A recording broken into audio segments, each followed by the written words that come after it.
Hi, I'm Melanie Olson, and I am an elementary classroom teacher in Buffalo, Hanover, Montrose schools. And today we are going to talk about integrating easy computer science into your classroom, and we're going to focus on language arts.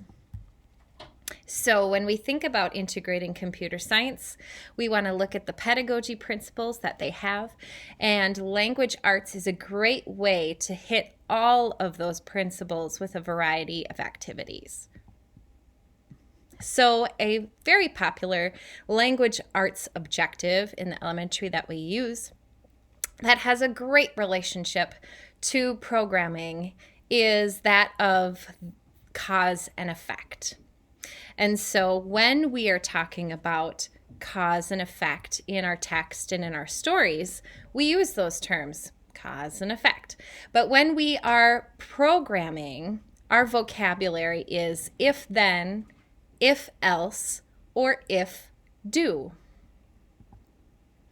So we want students to be able to write code using if-then statements.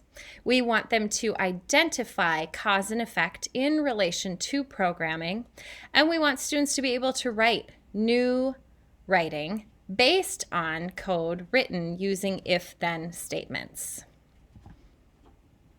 So in thinking about using Blockly for comprehension, we can take a look at a text or a story and say, if the character blank, then what is the effect?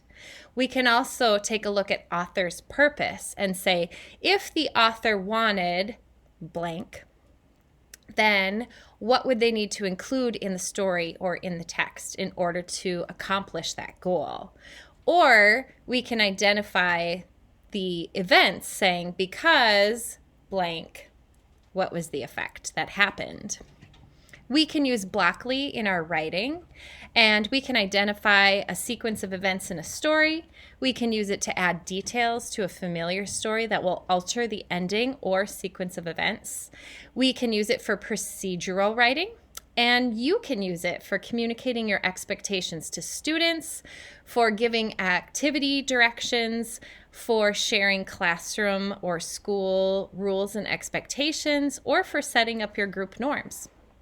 So a few ways that I've used it, here you can see for a sequence of events on the right, I have created blocks using Scratch. You can create your own blocks.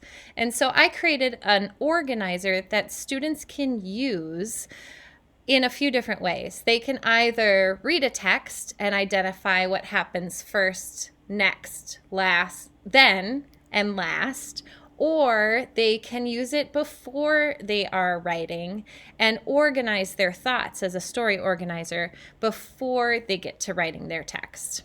If you want to take it further, you can use this to add details or alter a familiar story, or you can add more steps and use it for procedural writing. I also use the hamburger model for persuasive writing in my classroom. And so here on the left, you can see I've got my hamburger, which includes my top bun is my introduction, the meat of my story, those are, or the meat of my writing in my persuasive writing is my reasons for my stance or my opinion. At the bottom is my conclusion, and on either side of the meat, I need to have some details or elaborations for those reasons. So here on the right, you can see that my organizer that I've created using Blockly has students writing or stating their opinion. And what they're going to repeat 3 times is they need to write a reason and give 2 elaborations or details for each reason, and then write their conclusion.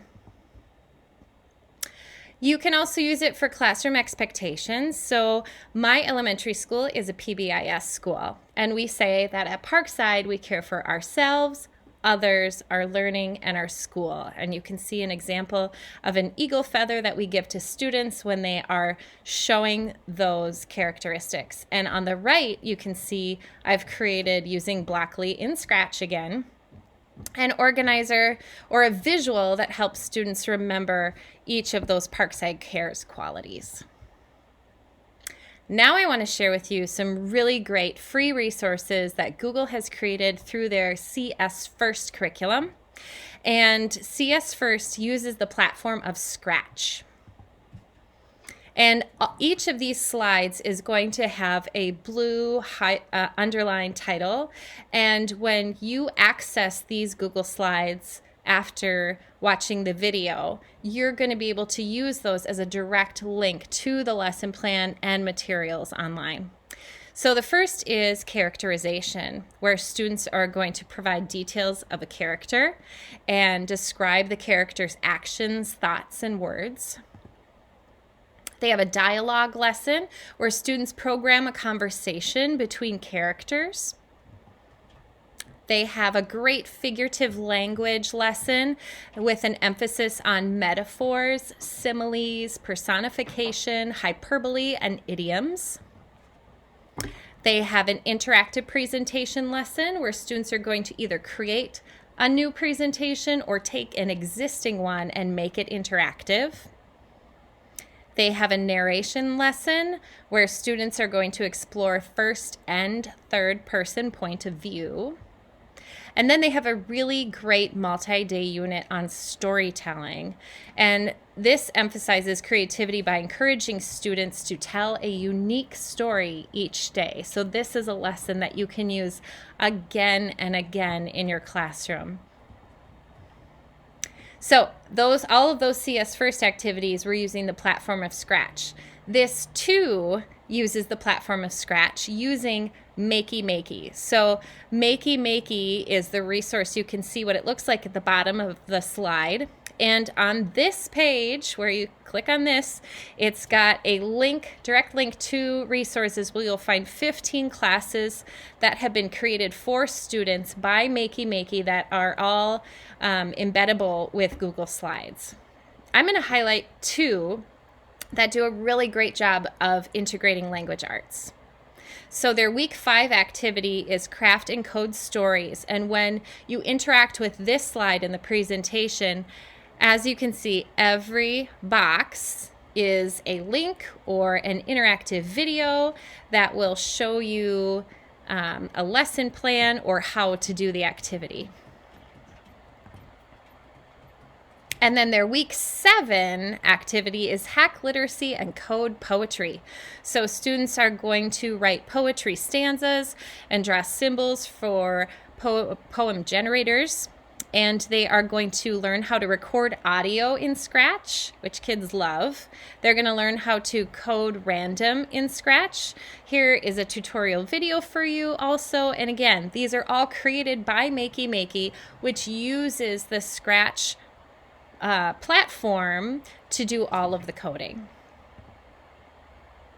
So I hope that you learned a few things that you can use to integrate computer science in your classroom through your language arts instruction. If you have any questions, please don't hesitate to ask. Thank you for watching.